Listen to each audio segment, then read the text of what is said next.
Hi, I'm Ashley Lovell, Hoover City Council, Place 3. And I'm Robin Schultz, Hoover City Council, Place 1. Don't forget to subscribe so that you never miss another episode of After the Gavel.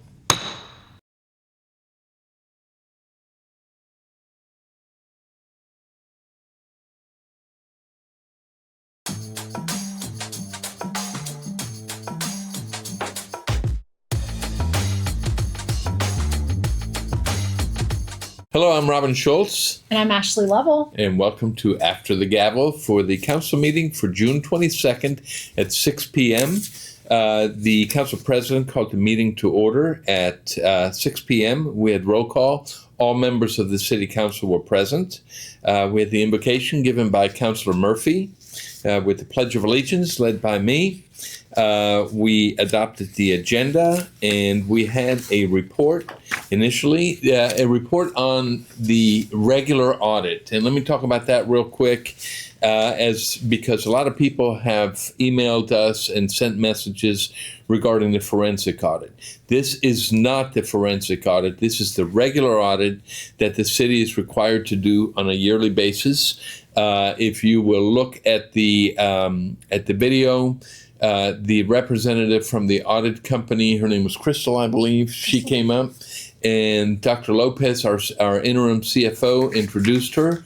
She spoke about the audit, saying that it was not quite ready yet, but it will be ready for presentation on July at our next meeting, which is July the 13th. Again, this is not the forensic audit that many of us asked for and promised at during our campaign. That one we're still working on and trying to get everything, our ducks in a row.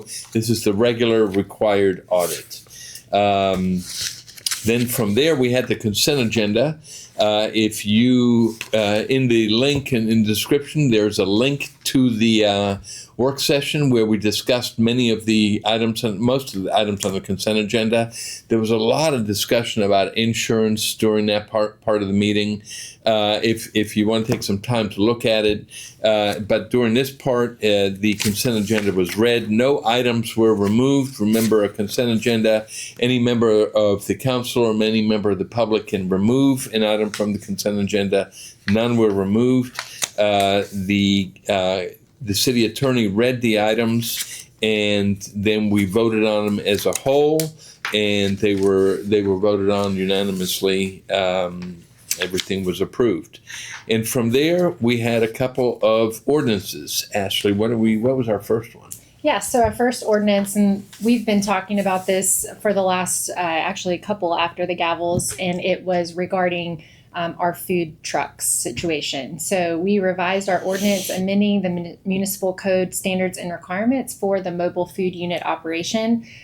So it was a kind of a two-part process, but we just wanted to clarify things like where food trucks can park, how long they can stay there, maintenance requirements, also a safety, accessibility, food waste disposal. So just a comprehensive food truck ordinance that something that can be relied upon for future decisions when it comes to food trucks and things like that.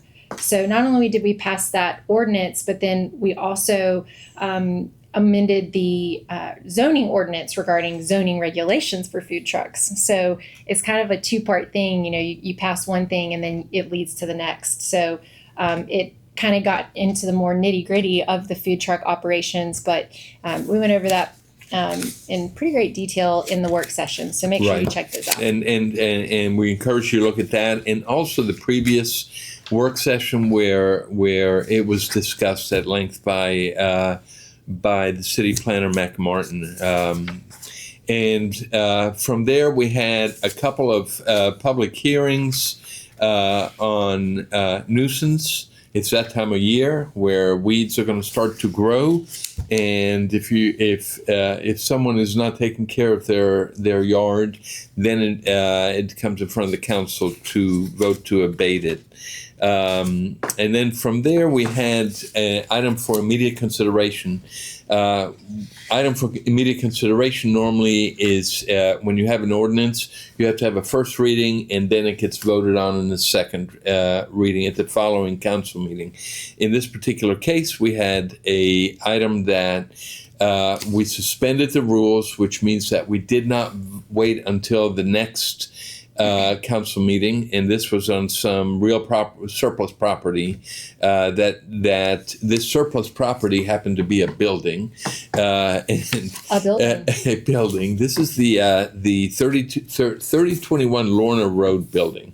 And we'll talk about that real quickly. A few years ago, this city purchased a building that they thought would make a good location for the fire department administration. Once they bought the building, they found that it was going to cost a lot of money to remediate it. Yeah, mm-hmm. and so that was put on hold. And then prior to the election, it was thought that it would make a good place for visual arts, but it would still require a tremendous amount of remediation.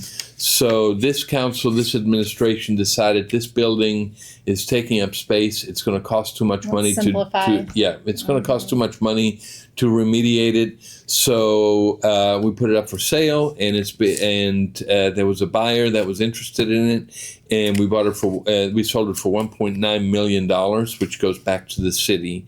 In order to do that, this buyer at the last council meeting asked for an extension on purchasing it. They'd already paid $10,000 as earnest money, mm-hmm. right? And then they paid another $5,000 at the last council meeting because they thought that this wouldn't go through until later this summer. Turns out that that they wanted to buy it now. We suspended the rules and we voted on it, and we no longer own the building at 3021 after closing. And so then we also had couple of public hearings that are scheduled for July the 13th. Following that, we had a very long presentation on Stadium Trace Village phases 2 and 3. And we're going to do a separate After the Gavel that is going to cover just that. We felt that it deserves its own episode. It does. So we're going to do that later this week, where you can go ahead and we're going to do two things on that After the Gavel. The first thing we're going to do is we're going to have a link to the entire presentation given by several people, including City Administrator Brian Munger, and also representatives from Broad Metro, representatives from Scholl Engineering, Skipper, and well worth watching, and it's really, really a big plus for the city. So we got to ask questions tonight after the presentation, and then the residents get to ask questions on July the 13th. And I also think it's important for you all to know that when we have a presentation like this, we take time to digest it and to understand it. So even though we may not have a question during the meeting tonight, or I didn't have a question, we take that information back, we digest it, we listen to some of the comments from the community, then the community can come back and provide public comments. But just wanted to use this as an opportunity to illustrate how important it is that we do take the time to look at these projects, understand them at length, at depth, ad nauseum, because it's a big deal for our city. So I'm looking forward to that episode, because we're going to give you some details that let us cut through all that extra stuff and let us give you the details of what makes this project what it is, and so that you can understand. And we want to kind of, and that really ties in well to a comment that I want to make about this past weekend. And this past weekend, those on Saturday, you may realize, you may have been in an area that was impacted by an unbelievably large amount of rain. Yeah. Yep. Okay. Lots of rain. Lots of rain. 6 to 7 inches of rain. I had, according to some of the reports I saw, some parts of Hoover received over 7 inches of rain because of the remnants of Tropical Storm Arthur. But here's what one thing that I want to cover real quick is there were several residents in various parts of the city that posted some really shocking videos and images of stormwater. Yeah, I mean, it looked like rapids. Through the years. Yeah. And while other parts of surrounding cities that from Hoover, like the Vestavia bowling alley, was flooded again, our concern is Hoover. So let's talk about something that I noticed in looking at the social media posts. And I really hope that you're going to share some of what we're going to say or what I'm going to say. And keep in mind, like the disclaimer at the beginning of this video said, that we speak strictly for ourselves. Correct. Our views do not represent other council members, the mayor, the city, the administration. These are our views, and these are my views, maybe not necessarily Ashley's. However, these are my views based on what I saw. There were a lot of complaints about what is the city doing about stormwater.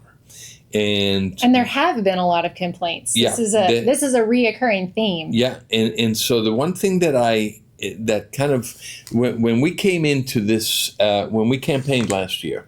This time last year. Yeah, Ashley especially and a couple other folks, candidates, were very, very concerned about stormwater, as they should have been, because the issues were not being addressed. Yep. They were not being addressed. And so the theme from the previous administration was, we can't expend public money on private property. That was the recurring theme. In early 2026, this city council was presented with several locations in the city where issues did need to be addressed, okay? We sat in a room and we were presented with a whole bunch of issues that needed to be addressed. We were presented with these. In March of 2026, the city council passed several resolutions to begin the process, with 5 of these locations being the start, at a cost of several $1 million. This council felt that this addressed the public need, and the locations were identified as Green Valley Phase 1 and 2, Glenwood Road, Clearview Road, Lester Lane, Laredo Drive, and Chester Street. On June 4th, 2026, the City of Hoover's Engineering Department presented an update on the 5 stormwater projects that were actively being worked on and attached. These projects were discussed at both City Council work sessions and City Council meetings. But based on the comments we saw on social media, many residents were not aware that these projects were in progress, and that the city was not really being so proactive on it. One of the items that I ran on was making sure that as much information went out to the public as possible. The City Council passed resolutions that mandated that council work sessions and meetings, as well as all planning and zoning meetings, were live streamed on the city's YouTube channel and archived in perpetuity for future viewing. In addition, we also upload the work session and meetings to the Hoover channel in case the future administration decides to delete the videos like the last administration did in August of 2022. They deleted videos from 2017 to 2022, just wiped them out. I was able to find them and created the Hoover channel and uploaded them to the Hoover channel. But we didn't stop there. Councilor Ashley Lovell and I, here we are, do the podcast called After the Gavel. This right here, okay, where we give you a brief synopsis of the meeting. In addition to video portions of the meeting, the Facebook City Council page also gives a synopsis of the meeting. And Council President Middlebrooks does a really good job of that. Fabulous. If you don't want to watch us, you can read his comments. I mean, it's just phenomenal. And that's shared on several Facebook groups. And if that's not enough, the City of Hoover's Facebook page gives an additional wrap-up of the meeting.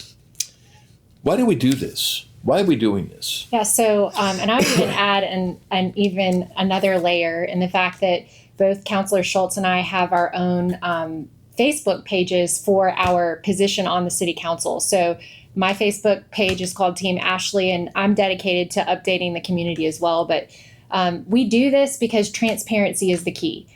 We want to educate the community. We want you to know what we're doing. We want you to stay engaged, but it's easy sometimes to think, oh, well, there's this election that took place and they campaigned and we don't really know what's going on, or are they doing anything? And it is a process, but we're committed to making sure that you understand where things are in that process. And let me tell you why else we do it, okay? I grew up in an era where we had newspapers.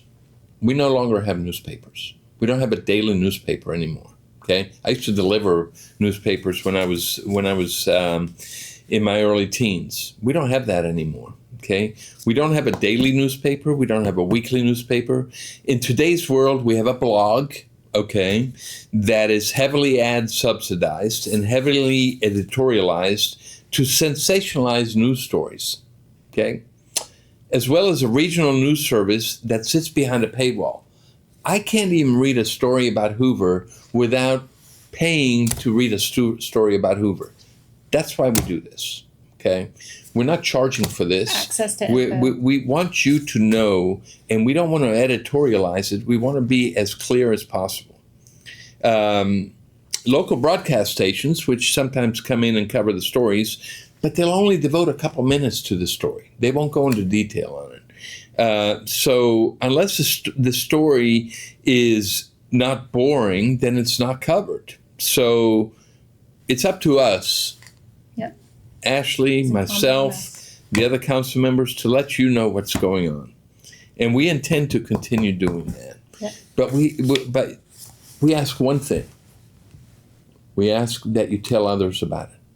Tell others that they can watch the council meeting on the city's YouTube page.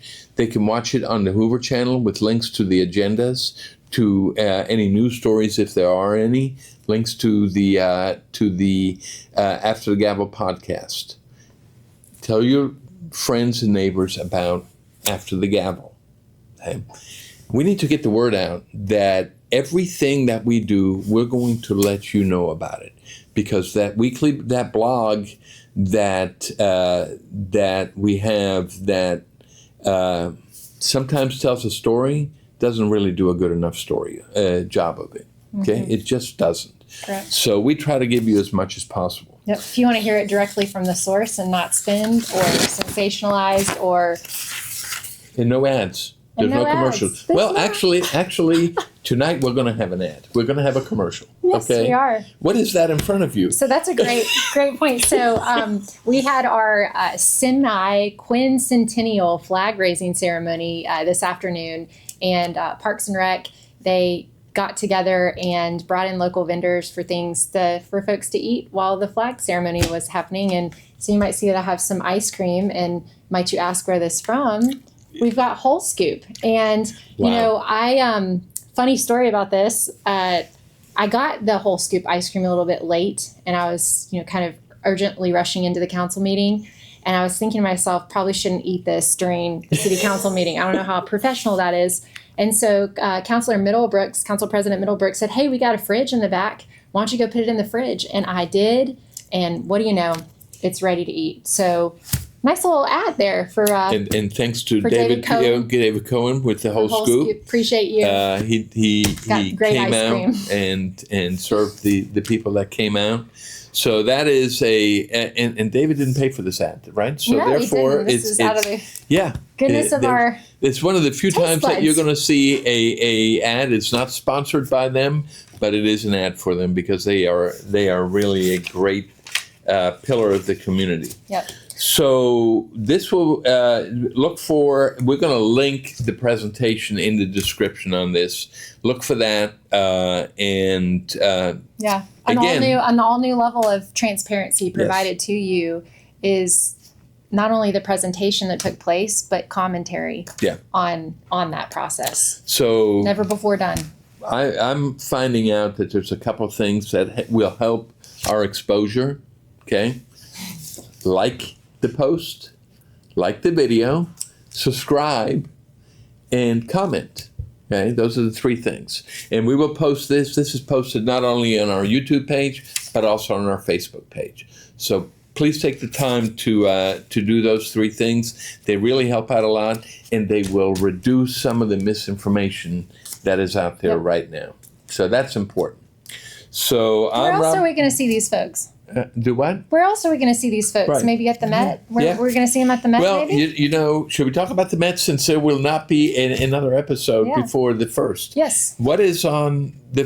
We have the 4th of July is on Saturday, right? But we are having Hoover's celebration called the 4th on the 1st. And this has also been a topic of conversations. Why do we not celebrate on the actual 4th of July?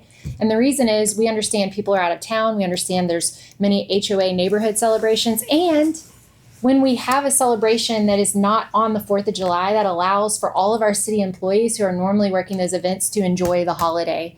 So please come to the 4th on the 1st, and it's going to be like, we have So a couple of things that are throwers. changing. There's a couple of things that are changing. Over the past, I think, 9 years, Since when I can remember, Okay. You had to sit in the parking lot to watch the fireworks. This year, you get to come inside to watch the fireworks. The fireworks start at 9 o'clock. Yep. But what are you going to do? The doors open at 6. What are we going to do from 6 to 9? Fun things. Well, the first thing you're going to do is you're going to get a $1 hot dog, and you're going to $2 beer if you're over 21 and you have ID. Okay? Yep. $1 hot dogs, $2 beer. We're going to have entertainment. There's a bunch of entertainment that's scheduled. There is a hot dog eating contest with the Hoover City Council, where we will compete against one another to see who can eat the most hot dogs. There's an amazing trophy that you guys will be seeing on some of our promo for the city. You'll be able to see that thing. I want that for my office, and I want it for my resume. Hot dog eating contest. You can have a champion. picture of it. You can have a picture of it for your office. But there's a little competition going on. Healthy competition. So in addition to that, we are going to break a Guinness Book of World Records for opening up Coca-Cola aluminum cans all at once. There's going to be 5,000 cans distributed, and all of them will be opened all at once. And we will set it. Hoover will be listed in the Guinness Book of World Records. And then to cap it all off, we got fireworks at 9 o'clock. So pencil in July 1st, 6 p.m. at the Hoover Met Complex, and be ready for a really, really fun evening. We have our red, white, and blue on. Come on. I mean, that's, see you at the Met. Yes. So, So that's it, I think. That's it. Have we covered everything? Yep. Stay tuned for our next episode coming up on Stadium Trace Village Phase 2 and 3. Yes. I'm Robin Schultz. I'm Ashley Lovell. Don't forget to subscribe. We'll see you next time. Bye.